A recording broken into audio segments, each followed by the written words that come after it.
Hey, Judge, give someone else a chance. Hey, you lucky devil. Come here. Hey, loosen up, will you? You're a lot of woman, you know that? Hey, you want to make $14 the hard way?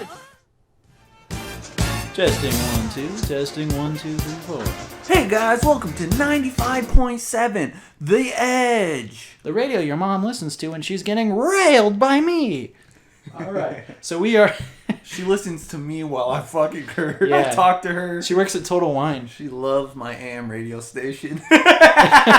She listens on a ham radio. Can you even listen to radio on a ham radio? I don't think so.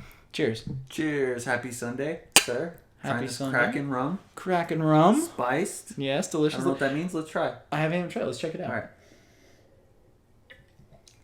right. Oh, that's a beast. That's like Coca-Cola, but alcoholic. It tastes like cola. It does taste like cola. So, we are having a good day so far. It's been very mellow. This is episode 99, everybody. Thanks for sticking with us. Woo! So we made it. I had a couple emails.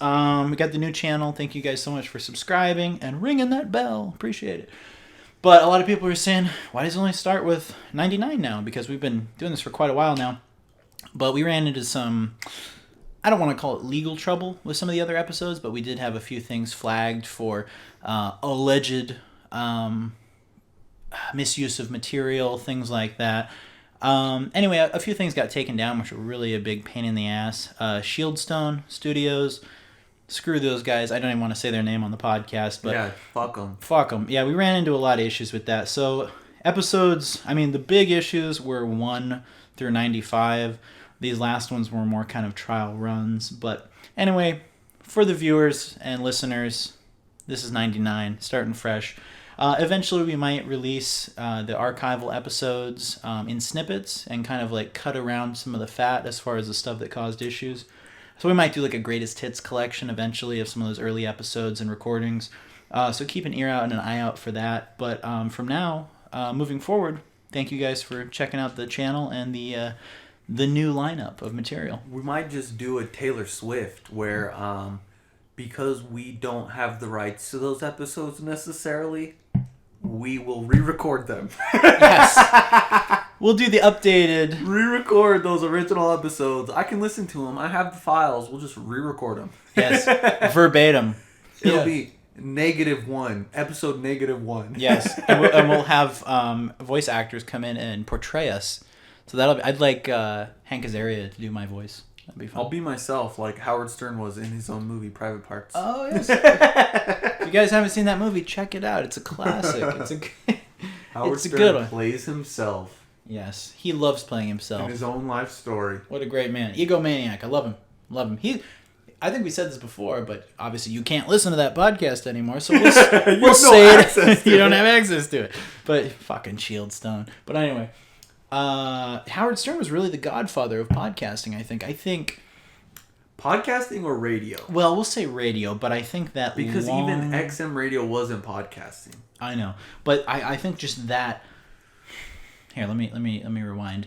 I'm going to say that long-form interview, like with that kind of no-filter, raw... conversation. Yeah, conversation, interview, whatever you want to call it.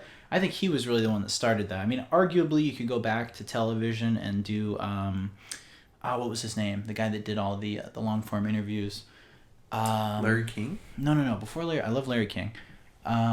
Before that, I can't think of his name, but he did all the ones. The name will come to me, but he did all the ones in the 70s with like Lennon and a lot of the big names. And Johnny Carson? No, not Johnny Carson. I love Johnny was a Tonight Show. Oh. It'll come to me. But then I think Stern in the 80s really came on and was like, hey, we're going to do this. We're going to push this to the limit. We're going to like kind of throw all the rules out the window and do something new. And I think he was the first one to really do that. And then obviously when the podcasting realm came out, you had Corolla. Rogan obviously is the biggest now. But back in the day, yeah, Stern was really the one to kind of take it to that next level, I think. I also think that it sparked the interest in people. It's almost like you think that radio is like a lost art form or something like that. Like, is broadcasting that important, with videos and movies and stuff? And I think that the popularity of podcasts just shows that it is. It's such a big deal because, I mean, I kind of wish that I could find like an archive of like old like radio like stories and shit. I listened to a podcast on NPR about they did a spoof radio release. Some guy just made this shit up that aliens were coming. Have you ever heard about that? Orson Welles, yeah. Yeah. And War it of the caused Worlds. hysteria. Yes. Yeah. Yeah. And it's just like so crazy to think like if you lived in that time and you listened to that, like people died in the hysteria of fucking trying to leave and get out of the area, out of the city. It was like late 1930s, and just, I mean, I'm sure it was, in certain areas, people are like, oh, it's just a show. But I'm sure in like middle America and stuff, or like on a farm, they're like, what the fuck's going on? Yeah. You turn on the radio, you're like, whoa, yeah, what's going on in the big city? But I think that just goes to show the influence that radio has on people. So I think that even like radio is consisted of podcasts now. So yeah, I think Howard Stern did have a big influence on it, but I don't listen to him. I've never really listened to him. I've always listened to his stuff like long after it's been out. I've never been an XM guy. I've never gotten into that kind of stuff, but I appreciate his stuff. But it's always usually YouTube. Honestly, I'll watch a lot of his clips on YouTube, and like when they're recording the video part too, and it'll be, well after the broadcast date. Good shit, by the way. This Kraken's really good. Yeah, it is. I'm liking it. I approve. It's Old Cola is the flavor I'm going with. Oh, I could agree with that totally. It's a little bit of a like when you have a Captain and Coke, kind of like that, but it's just naturally right out of the bottle, already that pre-mixed flavor. Kraken tastes like Coke without the Coke. But you could add the Coke later. You definitely can. And the cola too. Yeah, you could add it in liquid or powdered form. Yes, very nice, very nice. So, what's new in your world? Just living life, man. Same. Just enjoying things. I gotta Try say not to today, let small things bother me. I think that's the big thing. We were having a little talk earlier about how things sometimes need to be put into perspective, and sometimes that'll take something serious, like something tragic, like someone dying, or a near-death experience, or things like that that are really hardcore and kind of shake you up. And sometimes that kind of stuff just gives you a new outlook on life. And even if it doesn't necessarily apply to you, if it's close to you or someone near you, sometimes it's a good wake-up call to kind of look around and appreciate life every day. And if there's things you're putting off doing, fuck it, go do it. Why wait until tomorrow when you can do it today, As cliche as that is, I mean, life's too short to be miserable if you have any say in the matter, Yeah, I think being miserable and kind of like suffering, it's expected. That's what life is. That's why you feel good sometimes, is because it's not as bad as it could be. Yeah, you gotta have that perspective. It's healthy. Yeah. So if you didn't have the bad, then things wouldn't be good. It would just be the same or like boring or something like that. I can't remember the last time I was like bored.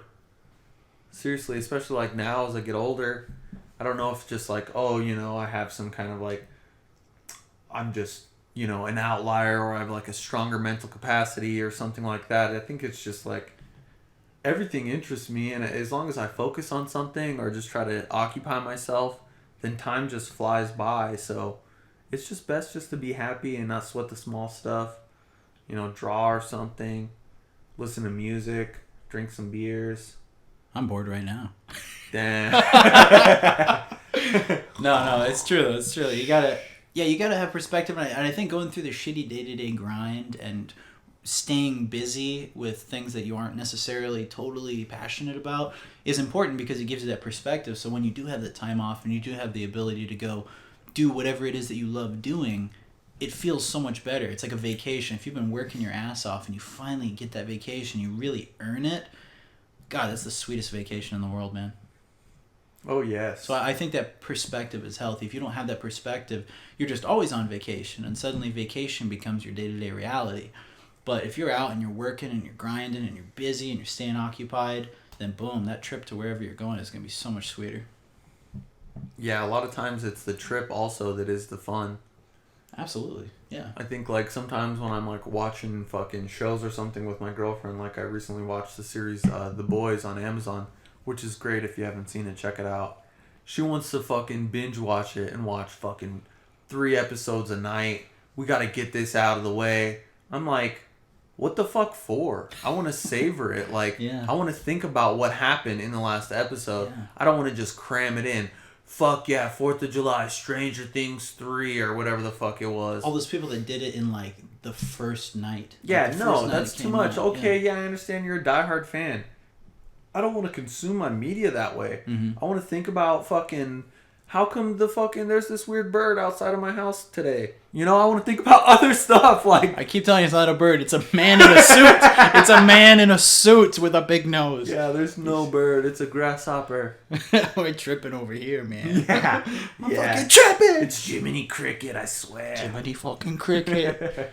Yeah, no, I feel you, though. I mean, I feel like with a lot of shows and just the availability of all these streaming platforms and all these shows, Hulu and Netflix, and you know what's available. I don't need to say it to you. But everyone does feel the need to catch up on everything, be totally up to date. But I'm totally with you. Some shows, like let's say Stranger Things, for example, or any show like that, there's only X amount of episodes. There's 10 or 13 episodes, whatever. It's 8. Oh, it's only 8? Wow. Okay, I didn't know that on that one. But a lot of, let's say, your average show is, 10 or 12. No, on average, it's 8 now. I don't like that. I would say it's 8. I don't like that. I kind of like that. I don't like it. I almost like it because the availability of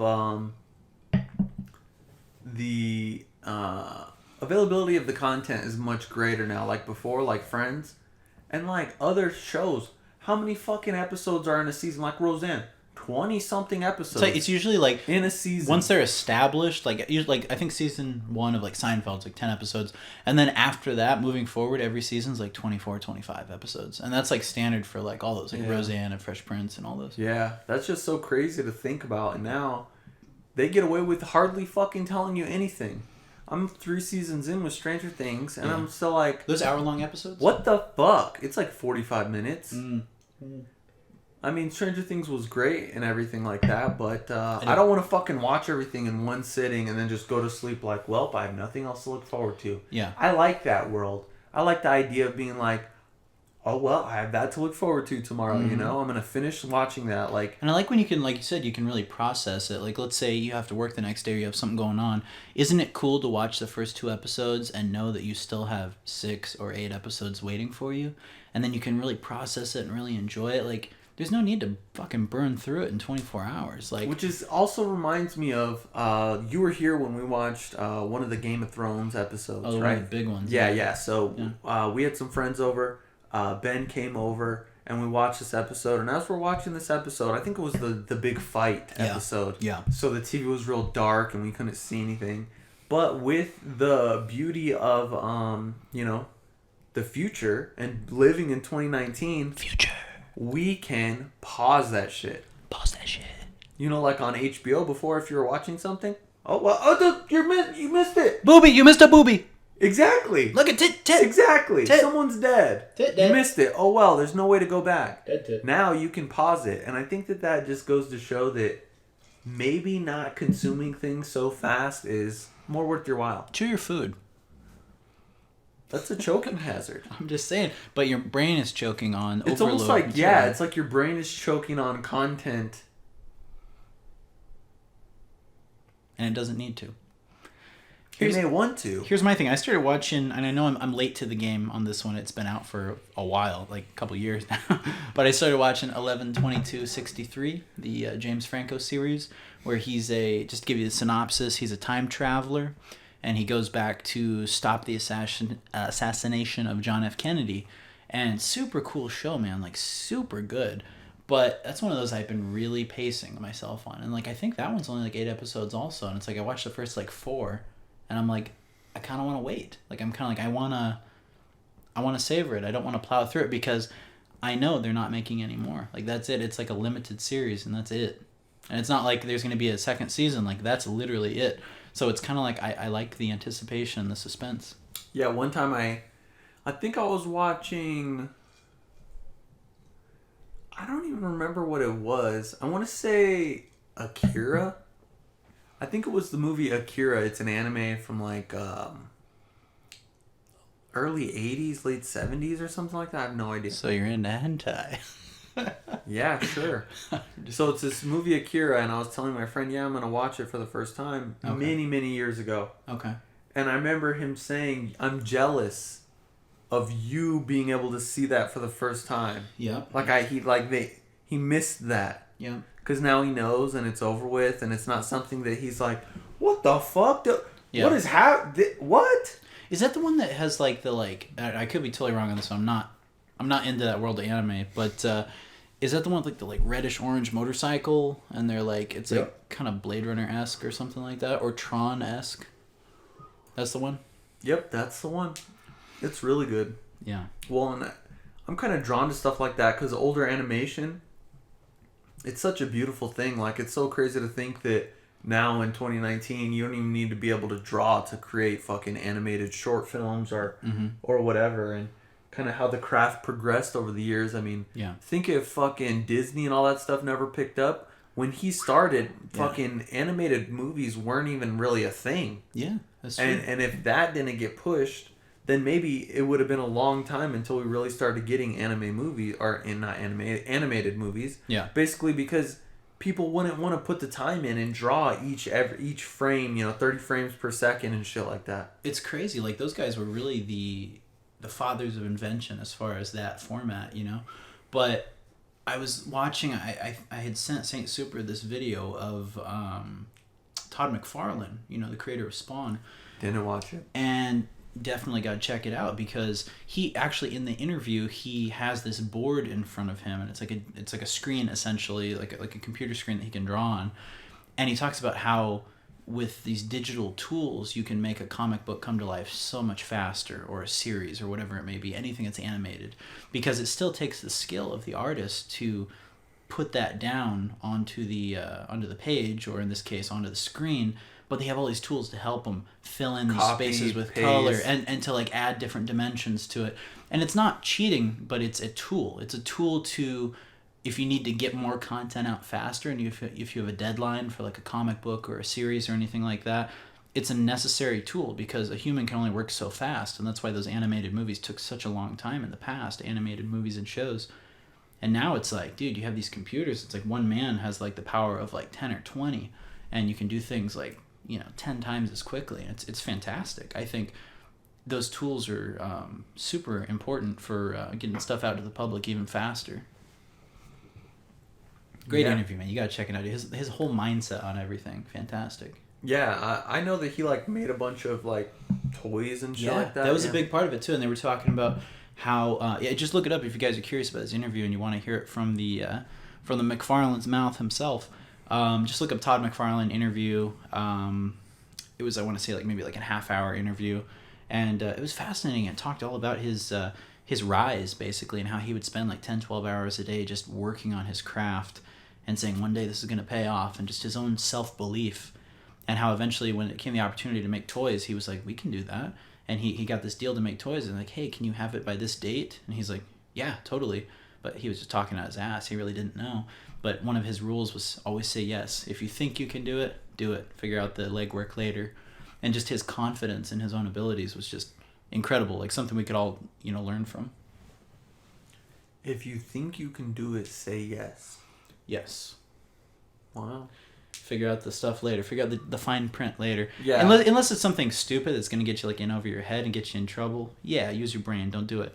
But if it's something that you think, yeah, hey, I can figure that out in the next couple months, do it. Take the opportunity. Do it. Uncertainty is what a lot of people are scared of. Yeah, I mean, complacency kills. That's one thing that I've seen. And not this, I mean, everyone knows this. I'm kind of just regurgitating what everyone knows. But, like, if you sit and just live in fear and don't try anything new, nothing's going to change. If anything, things are going to get worse. Very true. And to think about, some people are worried about what are they going to do? What am I going to do as my hobby? I'm not kidding. This is a real thing. Mm-hmm. I was on YouTube. Okay.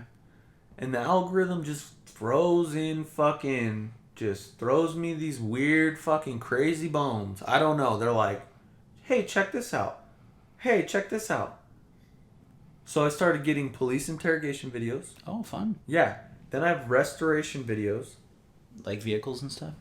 Just like weird small things. Okay. And then I get fucking... Damn, I can't even remember the video I was trying to tell you about. Monkey on a telephone pole. No. That's a good one. Look it up.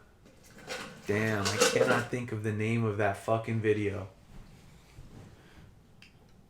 Hey, if you're listening on headphones, you're welcome. Yeah, you're at work right now. Yeah, I bet you want that, don't you?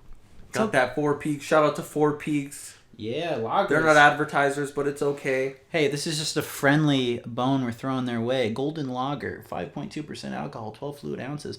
Brewed here in Arizona since 1996. Now it's owned by Anheuser-Busch. Oh, they got those horses. You ever used to go to SeaWorld as a kid and they had those big Anheuser-Busch, the Clydesdales? Mm-hmm. They're not there anymore, apparently. Really? Because they killed them, just like Shamu. No, I'm kidding. No, a different company. Huh. What were you saying, though? Man, there was a video. I get thrown all these weird fucking algorithms. Yeah, I get a bunch of weird ones, too, but they're usually pretty accurate. Like, it's usually stuff I'm interested in, you know? They do a good job. Okay. We were talking about being creative. Okay, this was a video. See, I feel like sometimes I'm telling a story just like I am right now, and I have a counter story that I want to say before I get to that story. Okay. And it's almost like I just want to prolong like the punchline or the finish, you know. Because you're a guy that savors. You're a savory guy. That's how it is that I feel like I think about what's the longest way for me to get to the end of this story. Okay, I'm going to take that path. Because you're all about the journey. I'm all about the scenery, you know what I'm saying? He's a savory guy. Yes. And so on my algorithm, I started getting videos. I'm not kidding. And I fucking clicked that shit and watched the whole fucking thing. Okay. People cleaning carpets. Yeah, you got a problem there, buddy. Carpet cleaning. Advanced cleaning vlog. Mr. Dude, Clean. I look at this carpet. I think my interest is my OCD. I can see that. I mean, that's Because I'm like, Question. oh my God, that is fucking treacherous. What are you going to do? You're going to have to burn the house. question. Views. How many views? I'm going to guess like 50,000. 2 weeks? Uh-huh. And you're saying 50,000? Oh, people are weird, man. No, Are you saying 50? I'm going to change it. 185,000. 95K, right in the middle. Okay. Right? 95,000 people have watched this. Okay, so I watch it. Wow. So basically, if people are saying, should I make videos? Should I make a podcast? Yes, there's 95,000 people watching carpet cleaning videos. Put your fucking content out there. Fucking Jesus carpet Christ. cleaning! Carpet cleaning. Put your shit out there, guys. I thought, dude, I'm going to get a GoPro headset and I'm going to fucking hit YouTube royalty cleaning my house every week. Yeah, hey guys, here's me cleaning my toilet. Oh, 2 million views. And we're going to start the YouTube video like every other YouTube video. Hey, what's up, guys? Coming back for another video. Got another feature for you today. Make sure to hit that subscribe button and like and ring that bell. Ding, ding, ding. Make sure to leave a comment. I'll try and reply. There's just a lot of you guys out there. You guys want to win swag? We're giving away a new GoPro camera and a pair of underwear. And they're used. They're my underwear.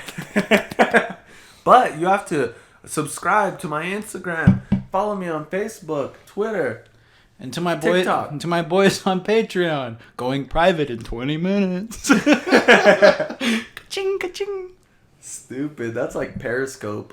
Have you been on Periscope anytime soon? I feel like I went on once. Okay, I've been on Periscope. It's interesting because now they allow like voice calling. Dude, I used to go on Periscope because these guys... Random people call you? No, yeah, the people, the viewers, they can call you and talk. That could be fun. It's or very interesting. It could be horrifying. It's very interesting. And then, like, I always see, like, it'll be, like, random people, like, these fucking hoes that are, like, selling, like, fucking their Snapchat, their premium Snap. Hey, guys, you want to see my titties? Come here and follow me in private. Yeah. And then, like... There's this one guy on there, he's like this Asian dude who works in cybersecurity, and he tells you about like all the bullshit that's going on and how your data is being stolen and how you should be fucking getting a VPN and everything. So it's kind of cool. It's an interesting platform, which I think might gain more ground. But yeah, that made me think of that. A lot of fucking girls are on there pandering for money. Quite a while, yeah. That's the weird thing. I mean, like, did you know I was a swimsuit model? You guys want to see a real swimsuit model? Go to Total Wine and More. Cashier, doc number 1. No. We should have been like, "What's your name? Can I spot?" Let's tell the story. I want them to know. You tell it better than I do. Go ahead. I don't think so. You don't want to? Okay. Oh, now there's an awkward silence. They want to know. I'll tell it. Okay. So we went to Total Wine and More. don't worry, we were in the Bay Area. I don't want to give the exact location for this individual's privacy. But we were in the Bay Area, Total Wine, and we went in and we got some beer, we got some stogies, having a good old time. We go to check out. What happens? I like how you pull away from you pull away like if I'm supposed to know. You do. So we go up, and then as we're talking, there's someone else being cashed out. And we're talking about a friend of ours, and we're like, yeah, she seemed kind of depressed and upset, and, you know, that's unfortunate, and we're just kind of talking, you know. And once that guy's done, we go up, and there's the lady who's the cashier, who I've seen many times, and she's like, you know, I don't know what's going on with her, but I'm telling you right now, she's going through a difficult time. Girl. And I was like, oh, okay, yeah. I was like, yeah. And she's like, IDs. And so we're like, okay, we give her IDs, and we're just kind of chit-chatting about it. And she's like, yeah, you know, I wouldn't be surprised if there's, you know, she's having some hardships or something. So I completely understand. And I was like, yeah, you know, it shouldn't be too bad. I said, you know what, maybe when I find out, I'll come back and let you know. Mm-hmm. And she said, yeah, that's fine. Oh, you can tell me anything. It's completely confidential. Ooh. I don't even care. You could just come here and it'll just be between us, and no one else has to hear. She said, you know what? We could even go in the back and talk. I don't care. If my boss gets mad at me, I don't even care. I used to be a swimsuit model. Swimsuit model. She said I used to be a swimsuit model. What? What does that have to do with anything? And at this time, Ben is confused. I didn't even know what was going on. I thought she was talking about her general manager. I'm like, your manager is a swimsuit model? I didn't know. I didn't know. I swear to God, I don't know. And she's like, yeah, so, you know, whatever. If there's really something you want to talk about, we could go and talk. And I'm like, what the fuck? And then she's like telling me that her manager has like a copy of the calendar that she was a swimsuit model in, and how she like knows that he still has it. He told her, and I'm like, oh, I bet he still has it. And she's just like talking to us, and I thought, dude, we got totally fucking hit on right now. Yeah. She told us we could go in the back. I know. If I would have known, I would have been like, so he has a calendar. Is it all sticky? Like, what's going on? But it was fine because I totally misunderstood. I thought she was saying that she didn't care about talking casual on the job and that her manager was a swimsuit model. But so I was confused. So the cashier was a former swimsuit model and her manager's a dude. Okay, got it. But it was funny. She was like kind of coming on to St. Super in me a little bit. But that or she was just super friendly, you know. And she was just bored with her job and having a good time. But she was sweet. She was a sweet... And then as we're leaving, she told us to get our friend some special brownies. Yeah, she did say said, that. You should make your friend some special brownies. That'll make her feel better. She was very milfy. I'm okay with that. Yes. I condone that fully. Man, that was so weird. Totally out of the book. I love that though, and I feel like a lot of people can relate to that. Like you go to a place and like there's some people that just you jive with, and they know that they can let their guard down around you, and they can say whatever they want because they pick up on that familiar, like, friendly vibe, you know? It's just like she knew that like she was in a safe space to like fuck around a little bit with us, you know? It was like, because we give off the... Yes, because I've seen her many times. You know? Yeah. And she's never said anything like that. Most of the time I'm there, I'm with my girlfriend. So maybe that was different. It's because you had your man friend with you. That's sort of... She knew. She was like, hey, the boys are in town, you know? Yep. Click that subscribe button, boys. The story really would have been much better if we were like, yeah, so how about that swimsuit catalog? I would have liked to have seen the swimsuit. And, you know, maybe I'll go back one day. I don't know. We'll give you an update on that, and then we'll take you around back and we'll talk about it. We're gonna go next week, same time, and we're gonna be like, so we were curious about this whole swimsuit thing. If I could get a copy of that calendar or 3, that would be great. You know, yeah. I'd like to take a peek. Take a peek-see at the bikini. Yeah, preferably the one from 10 years ago. That'd be great. That'd be great. I mean, now too, I'm sure. Guessing that it wasn't a swimsuit model for, 30 plus. Milfies? She was looking good. She was looking all right. But she was definitely cougar territory, for sure. Yeah, and then sometimes with a cougar like that, you think, like, how much, compression clothes is she wearing, you know? Like, yeah, it makes you wonder. Like one of those body gloves, you know, that just kind of pulls everything. It could be very Jacques Cousteau. Wasn't he the scuba diver? What did I say? Dude, She's probably got some swingers. She's got some, what were they? The metronome titties? You hit one, it hits the other. Tick, tick, tick. It'll never stop, dude. It just keeps going in a state of perpetual motion. Well, shit. So a shout out to the cougars, guys. If you have a cougar in your neighborhood, give them a high five or more. Or some raw chicken. Or some raw chicken. There's some babes out there, though, and they're the true audience. They're the true audience. We appreciate you. Thank you for all you do.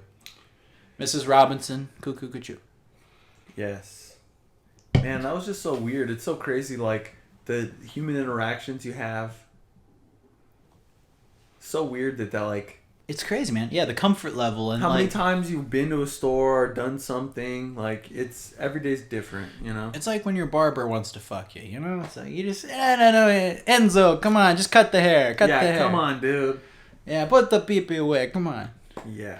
Anyway. No, just me. No, okay. Anyway. Yeah, I haven't had that experience. Well... I mostly go to Great Clips, so it's like middle-aged women. Oh, there you go. And like, what do you do? What do you do? What do you do, honey? I'm bald. I just shave my head now. I take clippers into my own hands and I do it. The only thing I wish I could do that. Oh, don't say that. Don't say that. No. Dude, just to be in charge of your own haircut. Oh my god. I hate going somewhere. Well, it has its payoffs because you have to go bald pretty much. And then I got to a point where I was like, you know what? Let's just get the clippers. Let's do it. And then it is very freeing because really as a balding man, you don't have very many options. You either have the power donut, the Homer Simpson, or the full-on skinhead. So you go for the full-on buzz skinhead, and it's just a cleaner, more streamlined look. You know, it's not the ideal choice, but it's a little cleaner look than like patchy baldness. You know, so it is good in one respect for being able to do it, manually like that. And you don't gotta get ready. Really, you don't gotta do. I really don't. I roll out of bed, and that's about it. You know? Brush your beard. I do brush the beard. Yeah, I have a beard balm the beard is the biggest hair maintenance that I have these days. It looks good, man. Thanks, bud. The beard hair. I appreciate that, man. You have the beard hair, not so much the head hair. Yeah, I know. But maybe that's the kind. Maybe for a while I didn't have the beard hair. Oh, true. Yeah, you're lucky. You got both. You're very fortunate. It was real light, and so fortunately it's coming in more. You're very lucky. Yeah, no, I just have the beard hair, but yeah. I have a little recession. It's receding a bit. Oh, good for you. It's coming up. I'm yeah. a man. Yeah, no, mine. You know, just so you know, they say that men normally go bald due to increased testosterone levels. Wow, that's no comfort at all. So now I've got excess testosterone. You're gonna fucking kick someone's fucking I'm ass. gonna kick someone's ass. Can we fix this real quick? This bang is driving their wife. me crazy. Sure, go ahead. I feel like we're just getting cozy, and I'm like, dude, this fucking blanket is sliding down. It's pissing me off. Yeah, we got a blanket on technical difficulties. Oh no. But yeah, no. So that's that's one of the pluses, rolling out of bed, not having to comb your hair on your head. But yeah, the beard balm is a must. Beard oil, definitely critical. So I recently started getting this this beard cream, or no, beard oil. Okay. It's called like Maestro's or something. I think it's pronounced mayonnaise. It is kind of white. No, it's clear. It smells so good. It costs $20 for this little bottle. It's gonna last forever though. Dude, it smells so fucking good. Really? It smells so good, and I don't even like cologne or anything like that. I'm not the type of guy that's like, oh yeah, I'm going to the mall, I'm gonna put some fucking cologne on. I'm more like just whatever, I don't care. I'm not trying to fucking impress anyone. There you go. Get out of my way. I'm trying to get my fucking shit that I want. What kind of deodorant do you use on your pits? You know, ironically, I was gonna when we talked about this podcast, I was gonna ask you that question. No shit. I swear to God. Really? I swear to God, because I have such a funny answer. Wow, I use I use like the Degree, like dude, I Pure swear, Sport. that's so crazy. Yeah. Dude, that's the question. I thought you were a Dove man. I've used Dove in the past, but I don't like the chalkiness. I use like the Pure Sport. I think it's Degree, and it's like the the clear one, like the gel. I have a blue one that's a Pure Sport that I use, for the long day, for the work day, and for going to the gym afterwards. And then I also have one that's like a musk. That's just like the weekend one. This is like the I'm drowning in pussy one. I mean, that's every day of my life, but that's the weekend pussy drowning musk one. And then I really like the colognes from Express, like the spray. I use the body spray from Express, and I forget what the fuck it's called. It's like in a white can, and that's like the mature Axe basically, and that's like the throwaway, like easy go to work cologne, you know. And you don't want to be one of those guys that drowns yourself in cologne. You don't want to be one of those fuckheads. But I think a little bit is good. You know, some people say, oh, it's out of date. No. Like smelling good, as long as it's not overpowering, never goes out of style. So if you get a good one, put a tiny bit on your wrist, tiny bit on your neck. That's all you need. Don't go overboard. No overpowering stuff. But definitely Express has some good colognes for sure. I like those. Polo has some decent ones. I like Lacoste. For a little while, I remember Yeah. high school, I went to the Lacoste store and I got some cologne. It was just like That's what the alligator, right? yeah, the medium range colognes, and it smelled so fucking good. Yeah, I love those. But with that, dude, I had that bottle for 7 fucking years after. Sounds about right. And I remember thinking like, isn't it gonna go bad? Doesn't the smell go away? But it never did. It's like rubbing yourself in tequila. So I think if I'm ever gonna buy cologne, it'll be that cologne. Wow. But man, it's so ironic that you brought this up. That is odd. Because this morning I'm putting deodorant on and I thought, man, I bet Ben doesn't know that I use girls' deodorant. You use girls' deodorant? I use women's deodorant. Wow. Dove women's deodorant. You heard it here first, folks. I'm not gonna lie. I don't give a fuck. Dude, Okay. It smells fucking great. Delicioso? I have sensitive skin, man. Yeah. For a little while in college, I would use the Dove, and it was like the Clean Comfort one or whatever, and my pits would fucking turn red. I'd get a rash. Like a motherfucker. And it would hurt. And so for a while I tried to switch. I was like, I'm allergic to something, and so I got this Burt's Bees version. Ooh. And it smelled like a lemon verbena. My God. And I love that smell. Let me some and verbena. I was like, oh my God, I want to eat this. But when I would put it on, it would just coat my pores. But I would still sweat. You didn't actually eat it, did you? No. I would still sweat. It wasn't any like... I think normal deodorant, it's a preventative. It does it like prevents you from like sweating. holds it in. It's like a Vaseline on a tattoo, you know? Yeah.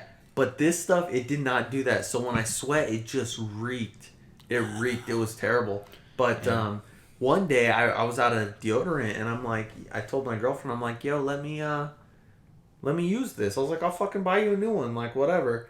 And so I smelled it. It smells like cucumbers. It's a Dove. Ooh. It's like a Dove sensitive skin one. Dude, I fucking love that shit. It's funny how girls rarely stink. Exactly, because I heard the weird thing about it. Yeah. The weirdest part is that I hear that women's deodorant is stronger because they're more feminine. Really? But I feel like it wouldn't need to be. They're probably more self-conscious about the possibility. Exactly. But I feel like with dudes, it's like sweaty bros. It's just a bunch of dudes. It's a bunch of dudes just doing the dude thing. Yeah, they're sweating. They're fucking farting. They're gross. They're touching each other's balls. They're gross. Maybe I'll talk with them after they've showered and cleaned up. You know. After the rugby game, you know, boys, you know. But women's deodorant, no bullshit. I thought, man, that would be such a funny thing to talk with you about. So that's why you smell like cucumbers right now. Yep. I'm just teasing. Yeah, no, I use the just like the pure sport ones, and then like I said, for the colognes, I really love the stuff from Express as far as the body sprays and stuff. And then I liked Acqua di Gio for a while. That was good. And then wait, say that again. Acqua di Gio. Is that correct? Oh no! Is that the correct? I don't know, dude. It just sounds funny. Acqua di Gio. Acqua di Gio. Yeah, correct me if I'm wrong on the pronunciation. And then I also like the Sauvage. Okay, everyone, look it up. Acqua di Gio. Acqua di Gio. I haven't used it in a few years though, so I don't know if the formula has changed. But I also like the one sponsored by Johnny Depp. Hit him up on Twitter. It's at Ben. It's at bensmellsdelicious.com. And then the Sauvage Johnny Depp, that stuff smelled really good. But yeah, I mean, just the basic. Just don't smell like shit. Don't smell like shit. Hit me up at Ben Loves Total Wine Chick 22. Bikini model at. Yeah, that was a good time. We should cruise back over there soon. See what's going on. I know, maybe we should call. Dude, that'd be fucking hilarious. You want to call right now on the phone? Dude, You want to call us? Dude, we should do prank calls. I would love to do that. Did you ever watch Crank Yankers? Yes, the puppets. Dude, yeah. it's coming back. Really? It's coming back. Everything's Everything's coming back. Rocco's Modern Life, Invader Zim, Crank Yankers, The Girl at Total Wine. Dude, everyone's Crank coming Yankers, back. Dude, I don't think that the girl at Total Wine ever left, bro. She's been here the whole time, dog. She's probably there right now. If you guys want us to call on the next podcast, leave a comment.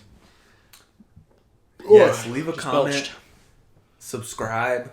Hey, if you want to subscribe, that's cool. If you don't, totally fine. No pressure, man. But, if you want the little buttons down there, you just want to give a little clicky-click, that's fine. You want to hit that subscribe button, you want to ring that little bell, it's fine. It's totally up to you. It's up to you. Whatever you want to do. No pressure. No pressure. And on that note... Yes? Shall we take a break? I would love to take a break.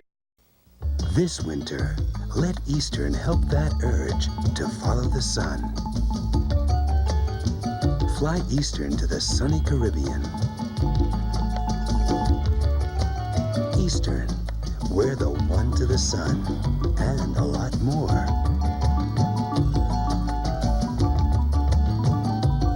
Because no one has better prices to more sunny places. Eastern, we've got your ticket. Yes, let us know if you like the podcast. Subscribe, comment. Tell us how you feel. So we were just having a talk earlier before the podcast about relationships. And I know there's a lot of male listeners that we have and some female listeners as well. Thank you.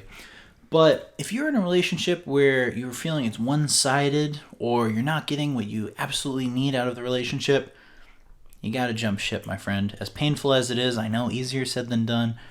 But sometimes you got to do what's best for both of you, and sometimes you got to cut that cord. And yeah, that's our Soups On advice. Or sometimes you just gotta hold on.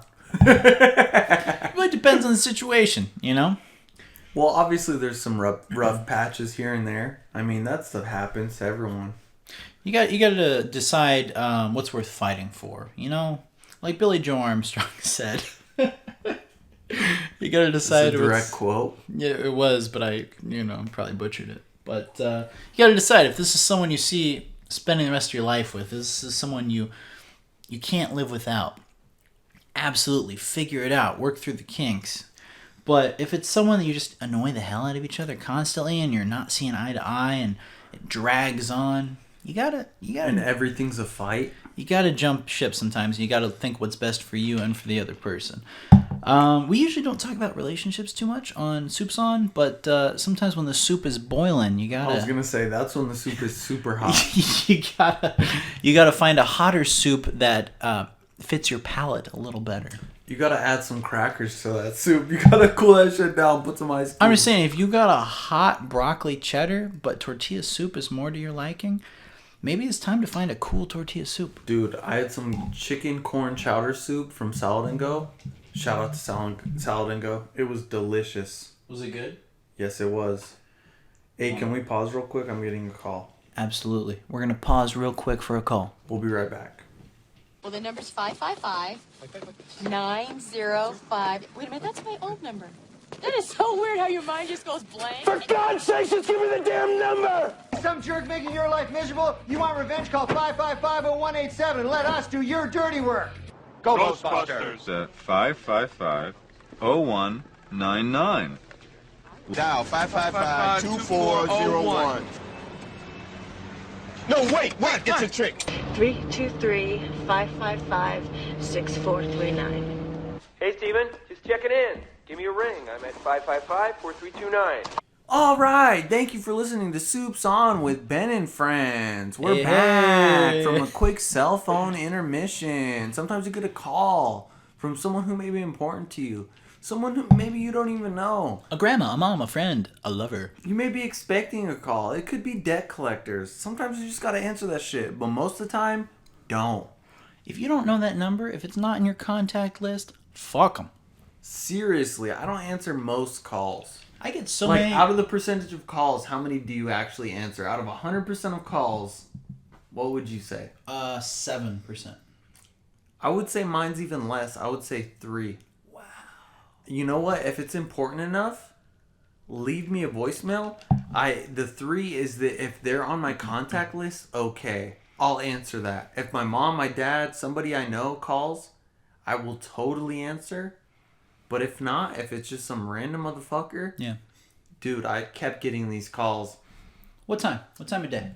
Midday, dude, I would get like 7 consecutive calls. Yeah, I get those at about 8 in the morning, and it's always in regards to your student loans. I've never had student loans.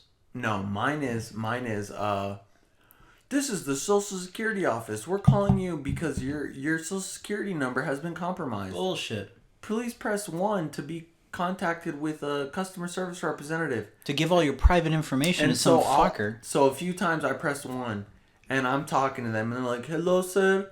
Yes, my name is Jacob. How can I help you today?" I'm like, "I don't know. I got a call from you guys." And he's like, "What is your name?" And I'm like, "You tell me. You called me. Motherfucker. You don't know my name?" Yeah. And he's like, "No, sir. We need to look you up in the system." And I just took this call and I'm like, "Where are you? Like, are you in America?" And he hung up on me. Mm-hmm. And then I got the call again. And then I was like, I was too harsh. Yeah. I should have been more like, "Hey, like, okay, yeah, this is real. I'm real concerned. Can you give me more information? Like, how did I get this call, you know?" Yeah. Let me tell you a funny one. One time my grandma told me that she got a call. She gets, they always target the elderly. And she said, "Ma'am, this is in regards to your windows being compromised." And she said, "I have a window washer. Thank you. He comes once a week." She doesn't have a computer. The lady's never had a computer. She doesn't know about windows. She thinks windows are glass things on your house. It was funny. Yeah, I kept getting calls for a little while about it's like, "Your car warranty is going to expire soon." And I'm like, "I don't even have a warranty." You got a moped, homie. Dude, I think that kind of stuff is out of control. That's something that people don't talk about very often, is like the telemarketing scams that are just so fucking persistent. It's like student loans, credit cards, computer being compromised, your identity being compromised, debts, weird automotive stuff. Like, totally, dude, it's such a scam. There's so many fucking scammers, it's ridiculous. And they, bless you. Thank you, sir. Salute. You know where bless you came from? Bless you. Bless you. I thought that people said it because they said that they used to say that your heart stopped. Mm-hmm. So it was kind of like you survived that. Like, bless you. Like, You dodged a bullet. yeah. So bless you, child. You dodged a bullet there that could have been some cardiac arrest due to that sneeze. While we're talking about cardiac arrest, sometimes do you get the feeling that dying might be better? Sometimes, yeah. I think there's some people out there that may agree. Don't do it. Don't pull the trigger, man. It's going to end anyway. Just enjoy like, the ride. Enjoy the ride. Don't do it. Don't do it. Yeah, obviously we're not saying to do anything. Definitely don't. But I'm just saying, like, it's an interesting thought to entertain. It's the unknown. You know? It's the unknown. Think about tomorrow and all the stuff you have to do. It's like all the stuff and all the burden. If you just were dead, right? It would be gone. No one's going to be like, "Dude, your bill's late." They might, but then they're like, "Oh, they died. They can't pay that bill." Okay. Life goes on. Or does it? And then you won't have to worry about it anymore. What do you think happens after you die? Let's say you, boom, heart attack, dead right now. What happens? What do you think? Honestly, I think that consciousness is a chemical reaction in the brain. Fortunately, we're alive and we get to, be lucid and understand our environment. But I think when you die, okay, I think it's completely different. I don't think you go to a special place. I just think you're dead. You think you're gone, darkness? Yeah, because if reincarnation was a thing, there's more people now than there has ever been. Yeah. And if you think about it, more people have died than have ever lived. Like, billions of people have died. A lot of new souls on the market. So it's almost like, where's the cache of souls that is like fulfilling all the bodies that are alive today? Yeah. Because I don't think that would be a possibility. I almost think that consciousness is something that is inside your brain, sentient, individually. And when you die, unfortunately, the craziest part about dying, I think, is that when you die, your brain still is active for 15 minutes. Really? That's what I heard a long time ago. That's some crazy dreaming right there. But also, similarly, you think that, like, dreams are kind of,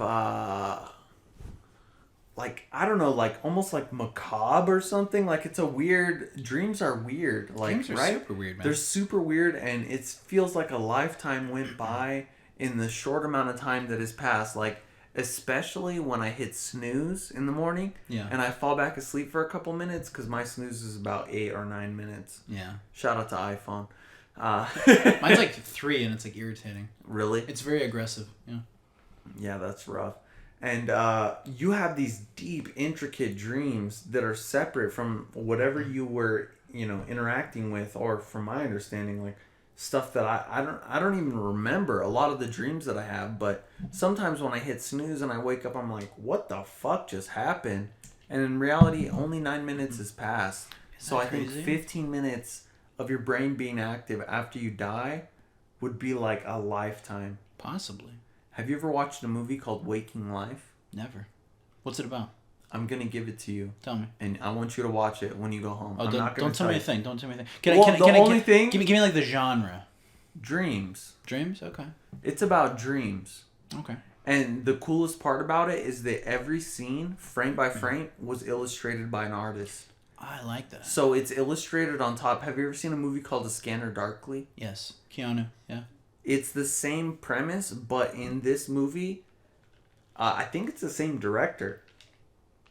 They use separate artists for different scenes. Is it all animation, like moving? Yes. Moving? So it's not just still frames like a slideshow? No. That's amazing. Dude, it's awesome. I want you to take it. I'd love to. I got it right here. Let me grab it. I'm going to grab it. You grab it. I'm going to have a little alone time with our listeners. On the topic of death, it's hard to say like what exactly happens. I think I can comfortably say I don't know. And I think a lot of people can't admit that because religion is such an important thing to a lot of people. So it's very hard to say I don't know. But I can safely say I don't know, man. But I would really love to say that yes, you're reunited with people that you love and people you care about and famous people and things like that. But I think honestly, I mean, let's say gunshot to the head right now, dead, hypothetically. I do think consciousness goes on. At least I like to hope so. Like I said, I have no way of knowing. It could be darkness. I don't know. But the fact that we're here now gives me enough hope that maybe there's something beyond this realm. But I do have faith in the idea of reincarnation. I have the idea that maybe there's a limbo where you go and you run into the other souls that you knew in your waking life or your living life, and you run into your mother, your father, your grandfather, your grandmother, your friends, whoever. And then who knows, that could be a year, that could be 10 years, that could be 100 years, however time works in that different realm. And then I think if you want to go back to this physical realm, I think there is an option to come back and have reincarnation. I think that's a possibility. Or maybe if you were really bad, you get reincarnated as like a fucking slug or something. But wouldn't that be a beautiful existence? Which? Being a slug? I mean, maybe, if you're a hot slug. If you didn't have to worry about emails and having a job, you're just trying to find food. But then you got to hop back, and also them, they're almost to the point of like being a plant. Like, what does their consciousness consist of? But I mean, yeah, to answer the question, man, I don't fucking know. I hope that you get to see your loved ones again, and if you want the option to try again, that would be really cool. But I have to safely say that I really don't know, and we'll have to find out when we get there. And I think that's the answer that a lot of people come to, and it's hard to say that you don't know and that you don't have all the answers. But yeah, it's tricky, man, and it's really we'll find out when we get there, and we really have no choice, you know. On that note, did you watch the Louis C.K. episode where it was him and Robin Williams? The one where he jerked off on the girl's face? Just kidding. I don't think that was in the show. No, I'm teasing. That was afterwards. No, yeah, that was the after show. I do like Louis. Let's cut him some slack. Everyone's horny. Everyone wants to do that. Calm down. Just because he has the power and the girls were willing to stay and let it happen, calm the fuck down. Not like you've never done anything weird in your life. Quit being so judgmental. All right, let it go. Let it go. We're gonna cut that out. Never.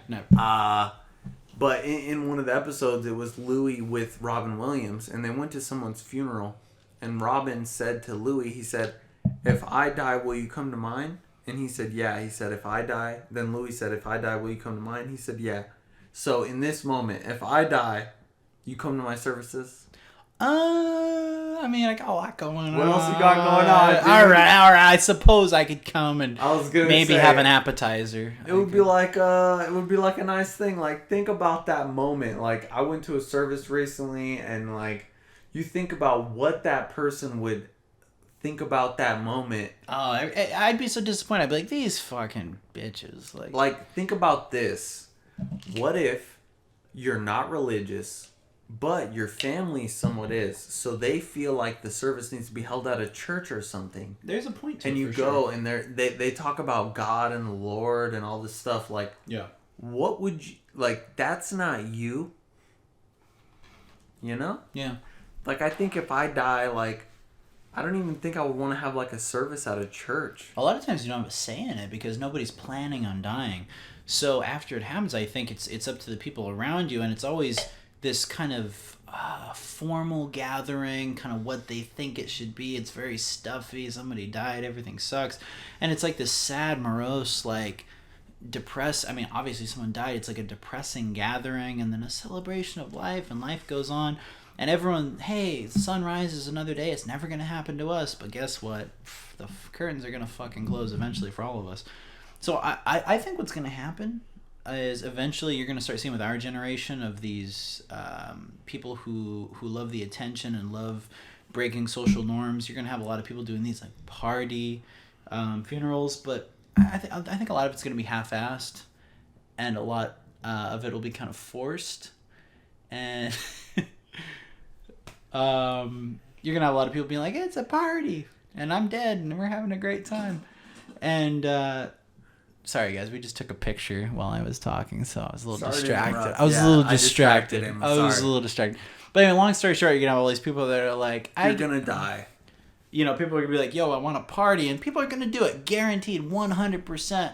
People are gonna party at these funerals in the next 30 years, and they're gonna pretend to have a good time, but let's face the facts. It sucks, man. Having to exit sucks. Having to end the party sucks. Having to end out of this world, having to leave, having to exit is a terrible thing. But it's a reality we all have to face. So my biggest thing that I can say, as someone that you are listening to right now, getting deep into your head and into your ears, live life to the fullest. All the cliche stuff. Pursue your dreams. You know, if you are able to pursue anything that makes you happy, just make it happen. Go for it. Because it could end tomorrow. So basically what Ben's trying to say is, don't be gay. Exactly. Unless that makes you happy, then go fucking suck a dick, you know? I'm just saying, whatever makes you happy, man. No judgment, dude. Whatever makes you happy. Just kidding. No. But all I'm saying is the gist of it is do what makes you happy and live a full life and be good to other people. Don't be a fucking piece of shit. And at least, like, when you die, right, all anyone can say about, like, when they die is, like, dude, throw a party. Exactly. Dude, have a fucking nice-ass time. Exactly. You know what I'm saying? You want your friends to have a good time. I want you to have a party, and then, like... We don't need to go to the rain. Everyone to hang out and be like, dude, remember that? Man... That dude was crazy. Remember that time that thing happened? And they're going to be like, oh my God. Exactly. We love that. It needs to be like a roast. It needs to be like going to a Don Rickles show when Don Rickles was still alive. But hypothetically, after he died, wouldn't it be cool to go to like a clip show and see all the good times that that guy had? That'd be kind of fun. Like a roast. You know, I've noticed recently, I've been to a few different services, but they don't allow people to talk anymore. He's a funeral crasher, guys. I don't understand why they don't allow people to come up and, like, say something and be like, you know what, I work with them and I did this and that. Yeah. Like, why don't they do that? That's I wish weird. that they allowed it. I think that the family most of the time is like, I did that last time. I'm worried that somebody's going to say something that's off center or, like, maybe, because, like, honestly, I went to a service recently, and I was like, I might go and talk, like, and be like, unfortunately, I didn't have the best relationship with this person, but I care about them as a person, you know what I'm saying? And, given the circumstances, I would never wish that this happened to anyone. Death is like the But airport. I think that words like that would really help the family and be like, totally. He did show up, I know, and they might be like, oh, I kind of heard some rumors. Yeah. Because they did work together for a long time, but I completely understand, and I'm even more grateful that you came, given the circumstances. I didn't want to go, but similarly, I feel like the people that I've met and somewhat have worked with or been with, I feel obligated to go. I have to go and make my make my presence known and be like, yeah, I was there. I cared about this person to some extent. I don't want this to happen to them. And I would hope that similarly, in reflection, that they would show up to my event. Absolutely. You know? Absolutely. And on that, after, fucking just have a party. I agree, man. I agree. And I think a big part of it is like the formality. It's like nobody wants to go. Think of it as like life is a theme park and you're on vacation and we have Saturday and Sunday. We're not thinking about the end. We want to enjoy every moment. We want to enjoy every ride. We want to like make the most of this and savor it and fully enjoy it. And then at the end, whatever, yeah, we're going to have to fly back. We're going to have to go back to work and all that. And that's death, man. Life is the fucking 2-day vacation at Universal Studios. That's life. You want to enjoy it. You want to experience every ride. You want to have all the food. Yeah. You want to indulge. You want to fully experience every possible sense. And not on social media. Not on... Like, look at the clouds. Look at the clouds sometimes. Excuse me. And be like, oh my God, look at that cloud. And then don't Instagram it. You know, look at the cloud and be like, dude, that's a dog. Savor a moment for look yourself. At this dog. No, yeah. wait, oh my God, it's Sasquatch. It's an elephant. Yeah, exactly. It's all perception, It's man. almost like social media is such a burden to so many people, and it's scary to think like in China they have like a social currency. And for a while What's a social currency?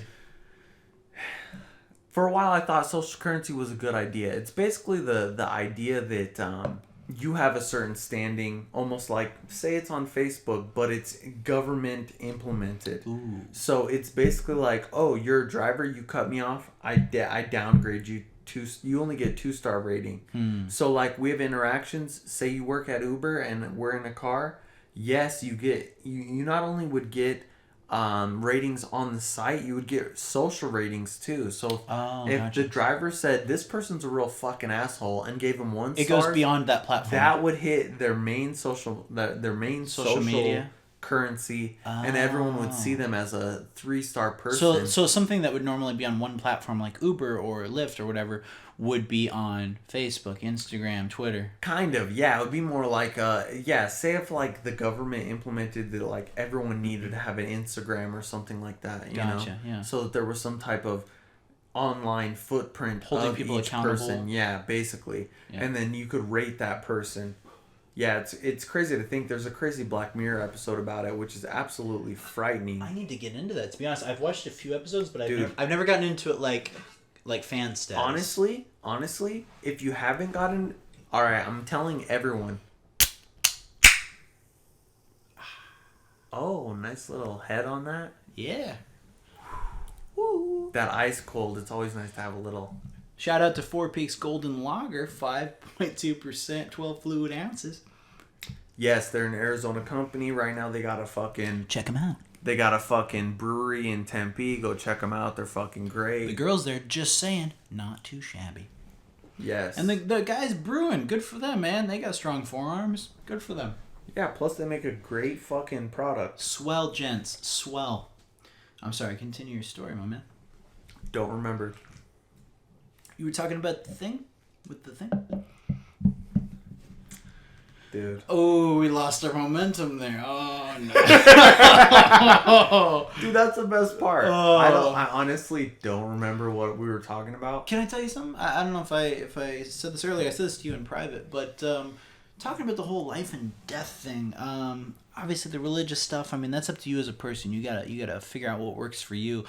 No one can sway you one way or the other. They'll try, but ultimately it's up to you and your heart and your mind. But I had something recently I was telling Saint Super about, where literally yesterday I was leaving work and I was cruising home, and I always take the same way home. Always. Like I would say 95% of the time. And I was low on gas, so I said, oh man, I could hit the gas station close to my house, or I could hit this little one off a side street, off 7th Street, or 7th Avenue. And so I cruised to this little gas station that I hadn't been to in like 6 months. Easy. Gassed up there. Boom, good to go. And I said, well, it's a Saturday. I'm going to take an alternate route home. So I took an alternate route home that I normally never take. Bad idea. No. Good idea. Because I took this alternate route home, and then I saw on the news later that night, at the exact time that I would have been cruising home down my normal route, a man, the age of 26, was killed at an intersection that I would have crossed at the exact time that I would have been cruising home. I'm 26 years old as well. So it really puts things into perspective, man. Like, not to make it about me and not to, take away from the person that lost their life, but there's a possibility that had I taken that route that I normally take home, could have run into some trouble. And the fact that I gassed up and went to this offshoot gas station, took a totally alternate route home that I normally never take, I stayed out of harm's way, and I'm grateful for that. So that's another thing. Maybe it's just luck of the draw. Maybe it's just random. Or maybe there's something more to it, and maybe there's a plan. But definitely take note of those little things that you're grateful for sure. Every day is a blessing. I agree, man. Without even the religious aspect. Yeah, for sure, man. Any day that you're breathing air and you're conscious and you're able to do what you want to do and you're not miserable, like, be thankful, man. And I'm not making this a religious spin or anything like that, but just a matter of, like, the human condition. If you're still taking in information and able to live your life, that's great, man. That's really great. And speaking of the human condition, what is it with, like, committing suicide by, like, hanging yourself? Pretty like, hard. Isn't there other Hardcore. ways that would be much easier where you could just, like, go to sleep? Like, I don't know if, like, Michael Jackson just went to sleep with, like, propofol or whatever. Like, I just don't know. Like, why would you hang yourself? I don't think he went to sleep with almost propofol. I think he went to sleep with Little Boy. Dude, I think that happened Sorry, more than one guys. time. Sorry.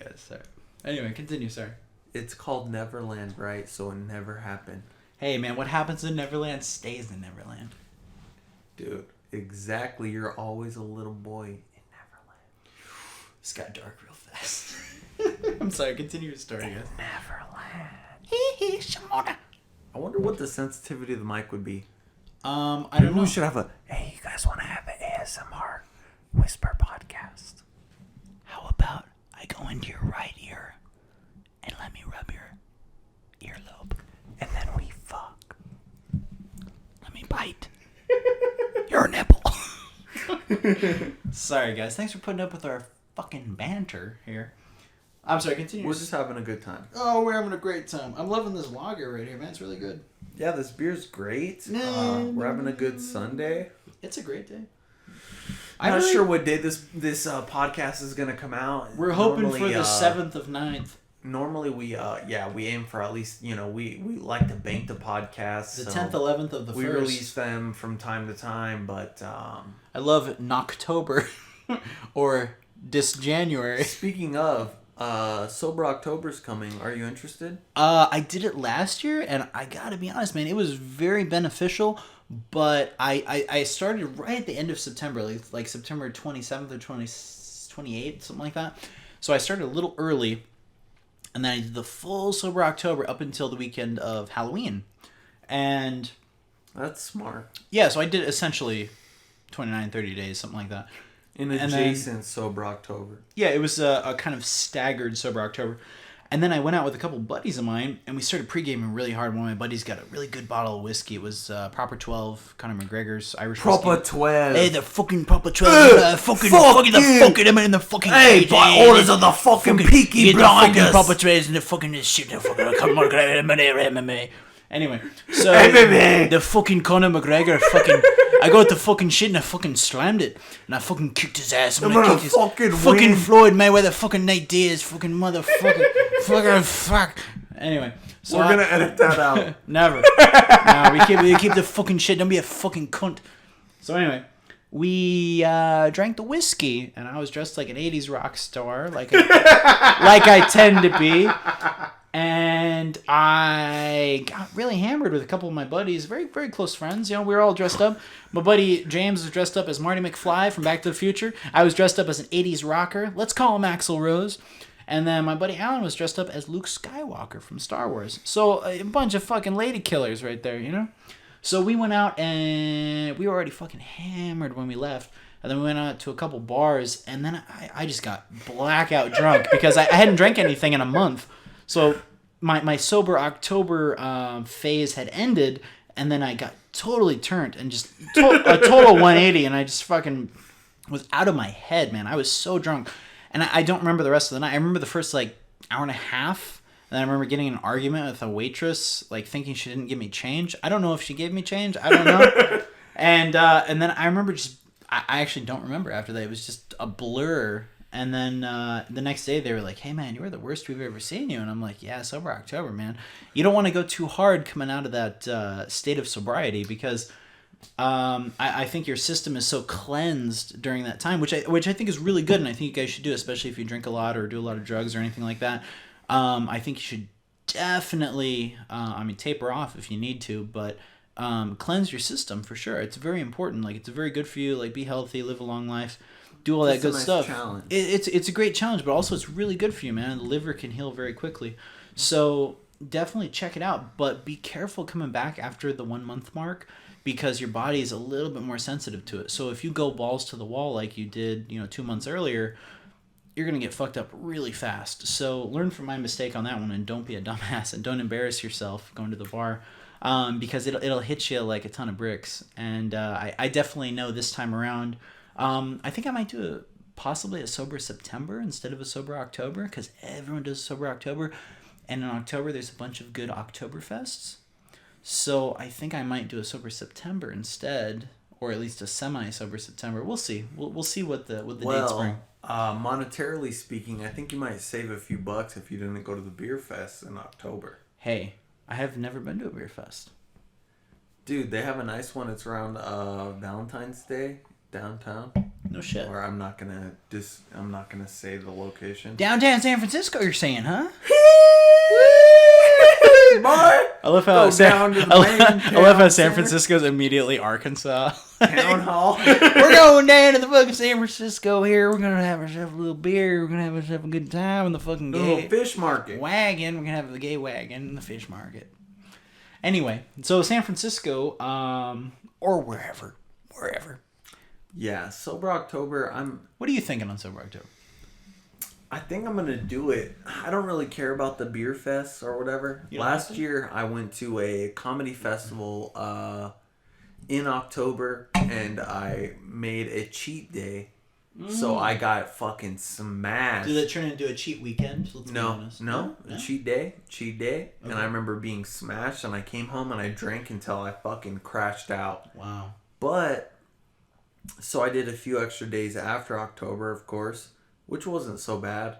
But I definitely think I'm going to do it again. If there's like a comedy event or something like that, I want to go and I want to be lubricated. You know what I'm saying? Like, yeah, a little I have a hard time being in big social events and fucking doing shit like that. And I mean, it's not so bad, but I'd much rather fucking be able to have a drink and get in line and do the whole spiel or whatever. You want to enjoy the 2-drink minimum at a comedy show. I'll give you that. Yeah, but it's always nice to recharge and just kick back on the alcohol. It's almost interesting because sometimes you'll hang out and it'll be like, oh, dude, you're not drinking? Like, what's the point almost? There is a social pressure that kind of comes with it. And I think people over the age of 21, especially in our generation, will testify to this, that when you hang out with certain people in your circles, you notice that drinking is a very social thing.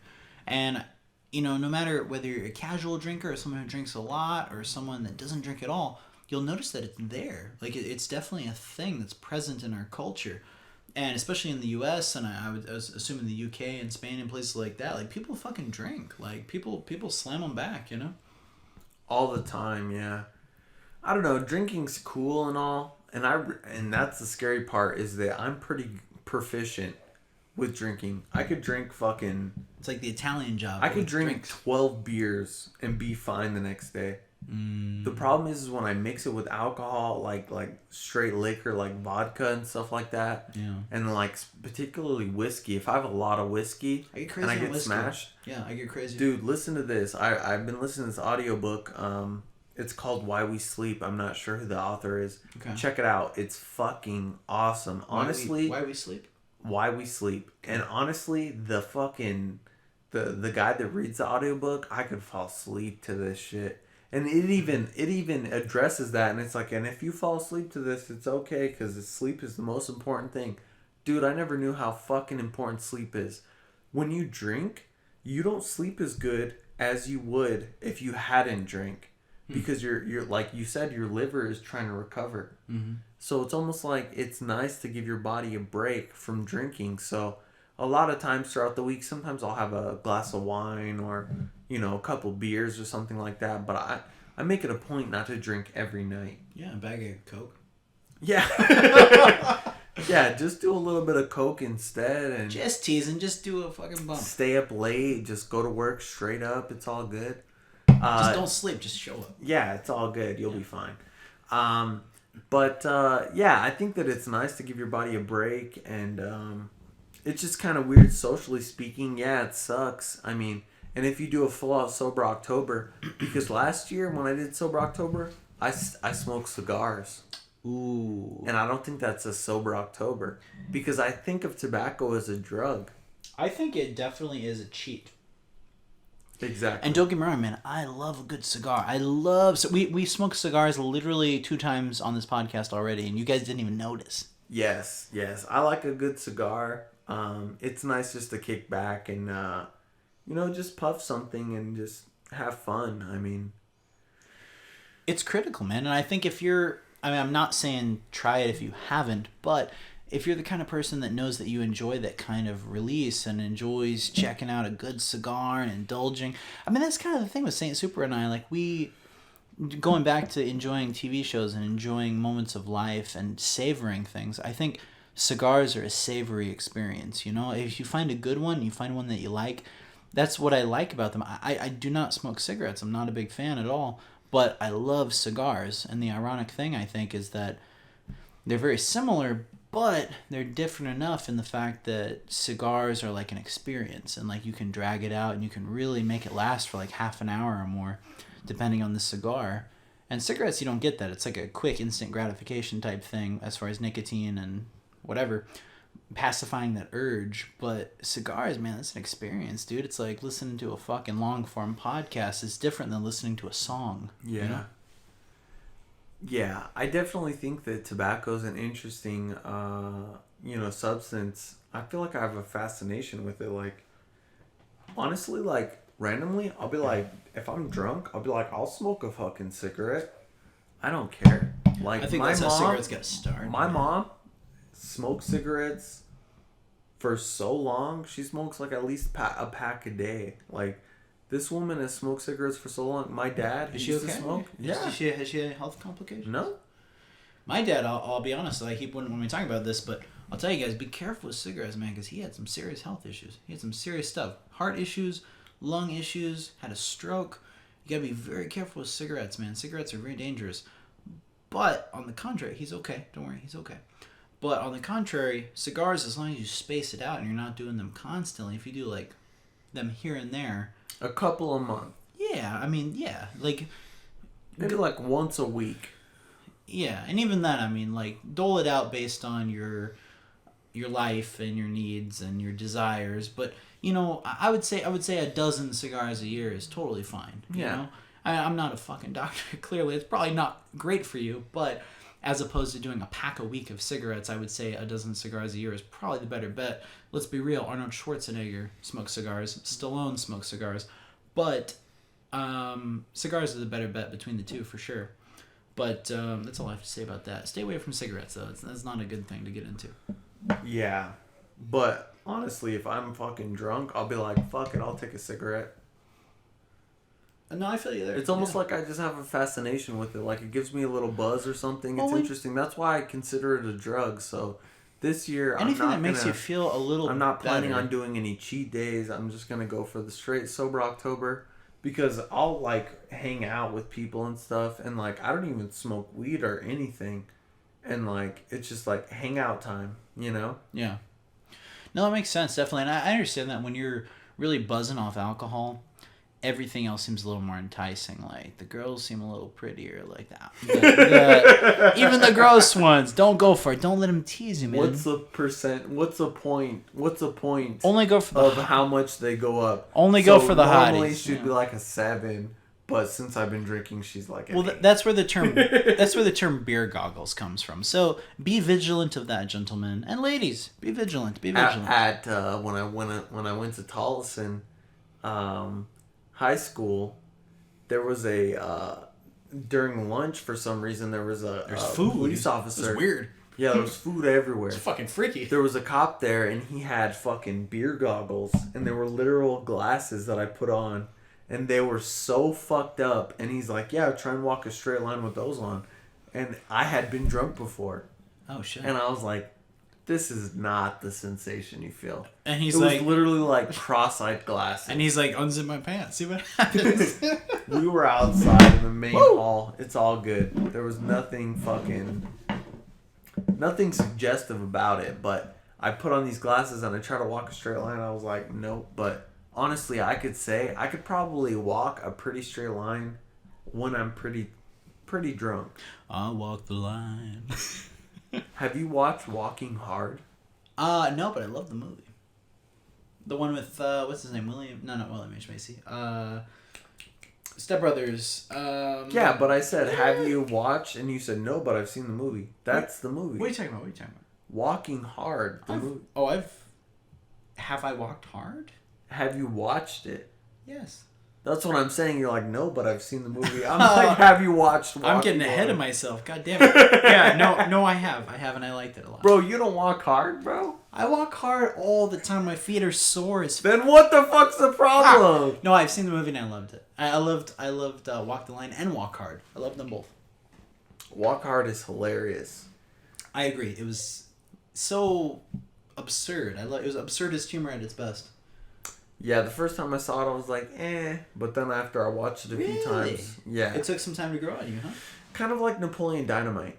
Ooh, I love Napoleon right when out I the gate. First, right no, out the gate, I love it. No, the first couple times I'm like, I don't know. And then I'm more like on the edge. I'm like, this is funny, but like, should it be? Like, I remember when I watched weirdness. it, the very first time and now when I watch it, I just giggle the whole time. It's just so stupid. Silly. I love it. Dude, the first time I saw Napoleon Dynamite was like right after it came on video. I did not see it in theaters, but like within that same year, I remember my cousin had it on video and going over to his friend's house after. Yeah, it was. What year was this? This would have been 2005, I would say, something like that. Video in 2005. It's on video. I mean, who knows? It could have been a DVD. Let's give it the benefit of a doubt.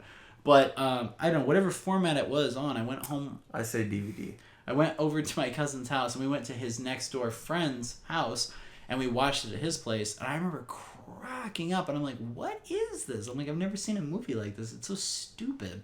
And I remember from that point on, like, let's say, approximately 2005. Like, dude, it was the funniest shit. And I still love that movie to this day. I think Napoleon Dynamite is one of the funniest indie comedies like ever made. It's so good. I would say my favorite indie comedies, I would say like Office Space, Napoleon Dynamite, and like I don't know, maybe Swingers. Like those are probably like the best. Like, damn, I haven't seen Swingers in a long time. Yeah, for sure. You dropped some? I feel like I lost my phone. You just had it. I just saw it. It was right over it's right here. Oh, there you go. Yeah. You guys hate that feeling when you lose your phone? You know, I've actually been very fortunate. Isn't that such a sad feeling? It feels like you lost your ball sack. It's like I feel like you lose your phone. That's a big part of you, man. It's like losing your pantalones. I feel like I've actually been very fortunate enough to never lose my phone. The whole time I've had a cell phone, ever since the very first cell phone I've ever had, I've never lost one. But I'm also kind of OCD, and I'm always very conscious of my keys and my wallet and my phone. So if I lose one of those, that's kind of a big deal. It's like losing an appendage. Yeah, definitely. Have you ever lost a phone? Or keys or anything like that? No, I've had a phone stolen. Like right in front of my face, but what were the circumstances? It's a long story. We have time. Okay, I was graduating from high school the next day. Oh, so you were about 24? No, I was 17 when I graduated. Okay. But I smoked a blunt at my friend's house, and he said, "Oh, these guys are outside, and they're kind of like gangsters." And I was like, "Okay." And he's like, "They're gonna be pissed that we didn't smoke this blunt with them." And I said, "I don't give a fuck. I don't know them. I'm fucking out of here. When we leave, I'm fucking dipping." Yeah. And it was with my other friend, Mike, and we went outside, and they had already scratched into the hood of my friend's car. Go Ghostbusters! What does that stand for? Is it their gang? It's a gang. Really cool dudes. It's like an LA gang. Whoa. And we're like trying to leave, and they knew my friend George, and they're talking to him, and we were with him, and he's like, "What the fuck? You guys didn't smoke with us? This and that." And he's like, That's disrespect, bro. That's disrespect. He's like, "No, you gotta pay the toll." I'm like, "What's the toll?" You gotta pay the piper. He's like, "You gotta take a hit." And I'm like, "What the fuck does that mean?" He's like, "I gotta stick you in the face." And I'm like, "What the fuck?" And then my friend Mike, it was his car. They got the hood scratched, and they came up on me, and I had my phone, and one of them took it from me, and I'm like, "Give me my phone back, give me my phone back." And they're like, "Nah, we're trying to find it, we don't know where it's at." And they were like pretending, like trying to look for the phone, and they're like, "But you gotta take the hit." And I'm like, "What the fuck?" I'm like, "Nah, man, I ain't taking no hit." I'm like, "What the fuck, just let me leave." And they're like, "No." How old are you? You said 17? 17. And so I'm like, "Okay, dude, I'm just trying to fucking get out of here." And then my friend Mike and them started to get in a scuffle, and they start hitting him. And then I'm like, "All right, guys, whatever the fuck I need to do." Because there was like 6 or 7 of them, and there was just like 3 of us. Well, you can't fight alone because they're little pussies. And honestly, my friend George, he could have been like classified as like being a little person. He was like 4'8". He was small. He was the mayor of Munchkinville. Yeah, and so the main guy, his name was It's Alice Monroe, 555-9290. Why don't you call me on my office line, 555-7583. 555-3268. Yeah. And so, long story short, I fucking was like, "All right, dude, let's get this over with." And he's like, "Yeah, I gotta stick you, okay?" And so I stood there, and he fucking punched me in the jaw. Wow. And I just took it. So it was just 2 guys versus 6. It was more like 7, 6 or 7. So yeah. 2 guys versus 6 or 7. Yeah. So those guys, if you're listening, if you're going to be that kind of guy and fucking go up against 2 guys with 7 people backing you, you got to reevaluate your whole life. But what a fucking pussy. Listen to this story. It only gets better. Okay. I don't know if it's better. It's more dark. Okay. So that happens. Okay. He hits me. He fucked with my friend Mike. Okay. We finally get in the car. We leave. We're like, that was the worst shit ever. Yeah. They were there because this guy across the street from my friend George, he was in that gang. Okay. And I knew him from high school. I don't remember his name, but I knew him from high school. We had PE together, basically. Okay. And a few weeks later, I got a call from my friend George, and he says, "Fool, they killed them. He killed them." Who? He killed them all. And I'm like, "What are you talking about?" And then he said, "You remember the guys that came over here and they were fighting with you?" Yeah. And I said, "Yeah." He said that the guy across the street was trying to get out of the gang. Wow. Right? And so he was with his brother. And they had semi-automatic rifles. Nice. And they were driving home from his job because they would go and harass him at his job. He worked in the jewelry section at a mall. Oh, wow. Okay. In this city. Okay. And they followed him the whole ride home with his brother, and they had fucking semi-automatics in the car, or it was a semi-automatic and a shotgun. Sorry. Okay.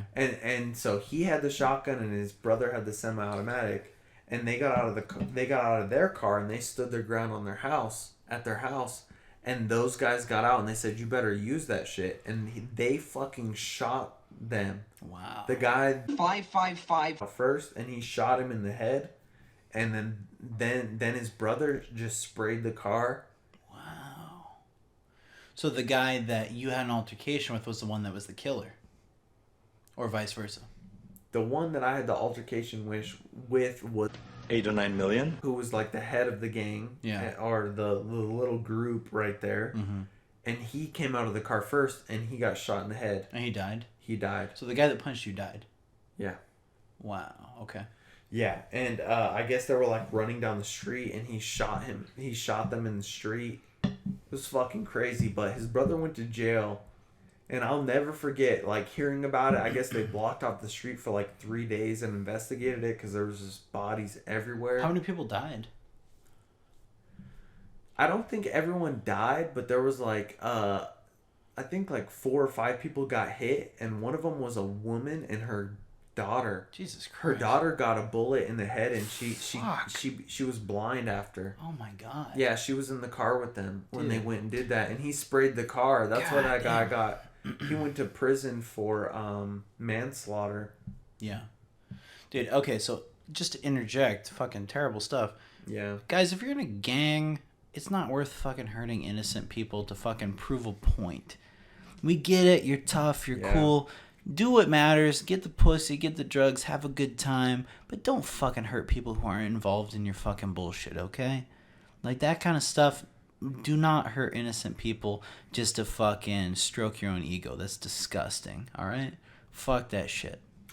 Yeah. Anyways, long story short, that shit was terrible. I guess one of the main guys survived. Anyways, I don't want to end this shit on a bad note. Definitely not. But I mean, here's the thing, that's life. You gotta be honest about that kind of stuff, and I think it's important for people to hear, especially people who might be considering spicing their life up with some gang excitement. I mean, okay, it might be fun for a little while. You might get Bernice to suck your dick, but after that, what do you got? A bunch of innocent people dead on the sidewalk and a blind baby? Come on, guys, think. You're better than that. Come on. Yeah, that's just so terrifying. Yeah, like, don't be a piece of shit. Come on. I can't believe certain people would be interested in doing something like that, but yeah, it was a terrible experience for me with that on that first end because it sucked because I knew that guy across the street and he was there when that whole altercation was happening. The one that passed away? And he was the one who shot them. Oh, okay. And he's the one I went to school with. Yeah. And he was like, dude, I'm sorry that happened. He even apologized to me. He's like, I couldn't do anything. He's like, they came over here harassing me, and you were here, so you're just a scapegoat pretty much. Mm-hmm. And I'm like, okay, dude, I'll fucking take this hit or whatever. I'm not fucking scared. I think in a lot of situations like that, like those guys, they're insecure and they're trying to prove a point. So they have to act harder than they are. And obviously a guy like that, the one that died, he had to have 6 people backing him up to take on one person or 2 people. And it's a matter of, like, cowardice, really. And, it sucks to say, but, like, it's cowardice. And, like, a lot of those guys, like, they're trying to overcompensate for something. Yeah. I don't know. And they kept trying to tell me, they're like, where are you from? Where are you from? Say Cali. Say it's Cali. I'm like, I'm not going to say I'm from California. I'm not. I was born here. Mm. And they're like, oh, that's fun. You got to, nah. And I'm like, I mean, what a shitty way to try to control. You're in Arizona, person. Bro. I'm fucking here. Like, yeah. It was the worst. It's a very cheap way to go about conducting yourself in public. The best part of it all is I didn't have a black eye because he punched me in the jaw, and I fucking took it like a champ. Honestly, I've been hit harder, to say the least. But took it like a champ. The next day, I went and graduated from high school at the football stadium. And he graduated at 6 feet under. Yeah, now he's dead. Yeah, no joke. But make great decisions, guys. Don't get involved with the wrong people. Yes. And don't try to prove yourself in a fucking shitty pseudo-masculine way. Yeah, I don't know why people try to act tough. Yeah. Speaking of, one time I tried to hold his, I'm the guy that holds the door. Of course. I walk up, I'm like, these guys are at a quick pace. I'm going to hold the door for them. Yeah. And I'll hold the door. One time, I held the door for this guy, and he said, no. After you. Wow. And I was like... He must be it's CEO. All good. And there was many people coming through. There was a heavy flow. And I'm like, no, dude, after you.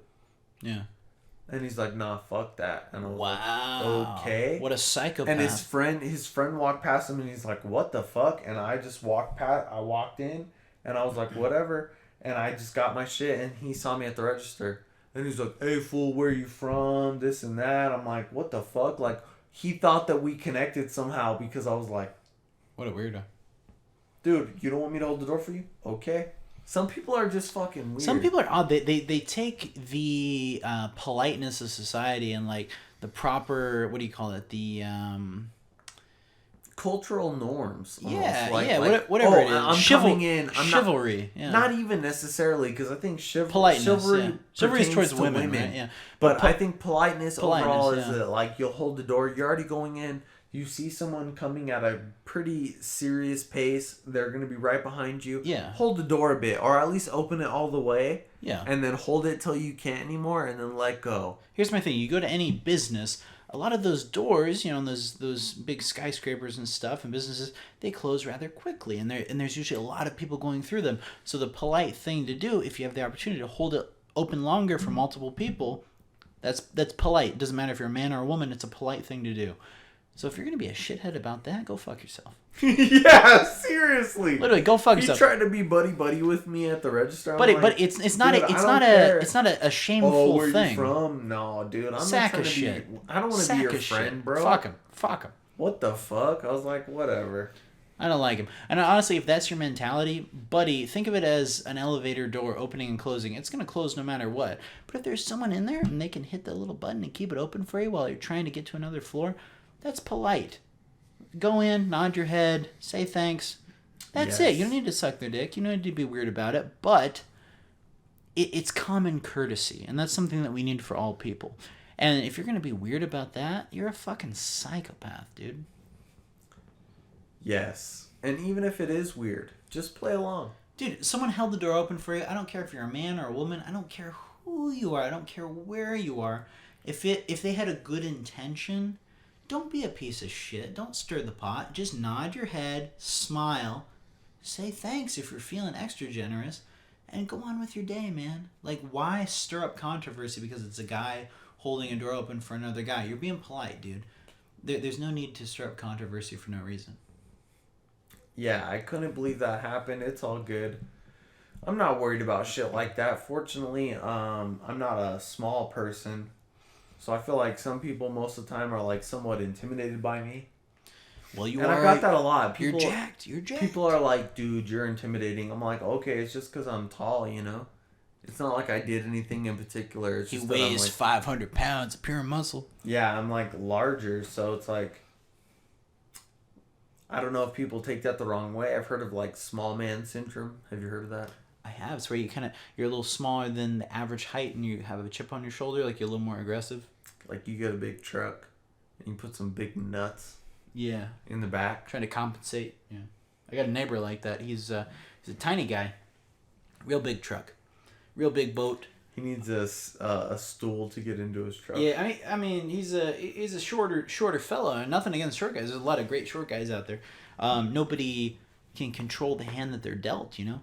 But he's one of those individuals where he really embodies that Napoleon complex. He's a shorter dude and kind of snarky, you know. And everything has to be bigger with him, except for himself. But I'm just curious. Do you think the mic picked up my neck cracking? Did you hear it? I'm gonna say yeah. Really? I'm gonna say it's pretty sensitive. Yeah. I'm gonna say yes. You heard it? I did hear your neck crack. Yeah. Oh, I hope the podcast got that. That shit was nice. I hope so. Hey, guess how long we've been recording altogether, part 1 and part 2, before our commercial break? How long do you think? An hour and 30 minutes. Wow, you're very close. You're in under 10 minutes close. An hour and 40? Hour and 38:42. Damn. Yes, you did a very solid job. Well, that's great. I think on that note, you want to call it? We can tie it up. All right, guys. Well, thank you for listening to episode 99 of the podcast. Like I said, for the previous episodes, keep in the loop for greatest hits compilations.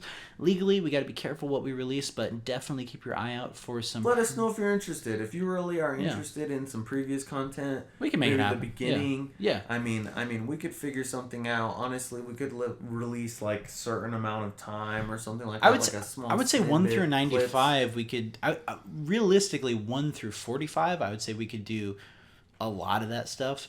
Beyond that, that's when we start getting into the Shieldstone Studios territory. But I'm going to say after that, we can at least have some greatest hits compilations. We can have some kind of succinct little highlights. But moving forward, I appreciate you guys subscribing. I appreciate you sticking around to listen to our jabber. Yes.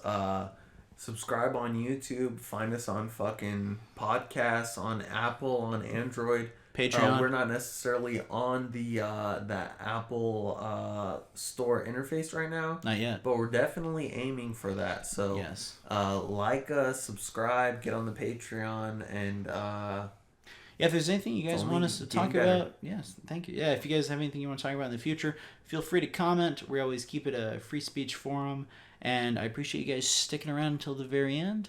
We'll talk to you soon. Take it easy.